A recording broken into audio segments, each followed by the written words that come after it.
জোর করে কাউকে আটকে রাখা কি আদৌ সম্ভব? আসলেই না। কাউকে জোর করে আটকে রাখা সম্ভব না। আর যদি কাউকে জোর করে আটকে রাখা যায়, তবে তার শরীর পাবে, মন কখনো পাবে না।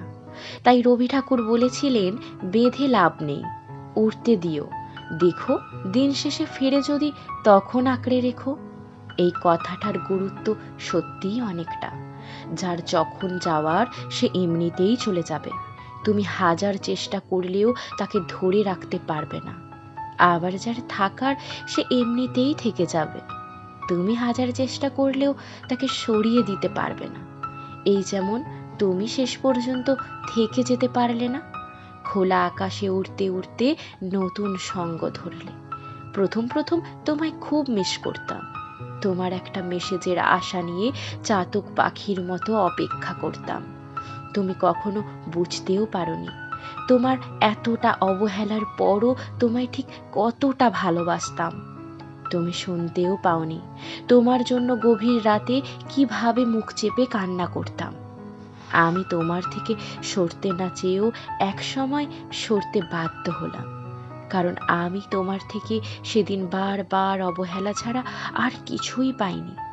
সত্যি আজও সেই দিনের সেই সময়টা ভুলতে পারিনি, যেদিন তুমি শেষ বেলায় বিচ্ছেদ চেয়েছিলে, অন্য কাউকে ভালোবাসি বলেছিলে, আর আমি তোমায় আঁকড়ে ধরতে চেয়েছিলাম শুধুমাত্র তোমায় ভালোবাসি বলে।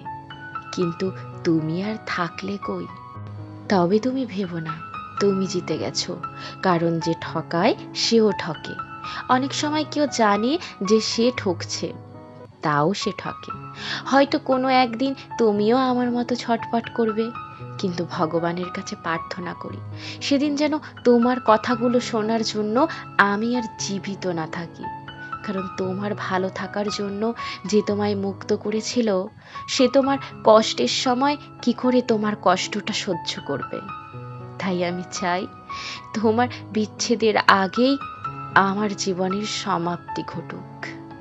আমি যেন আর না থাকি তোমার কষ্টগুলো শোনার জন্য। আমি শুধু তোমায় ভালো থাকতে দেখতে চাই।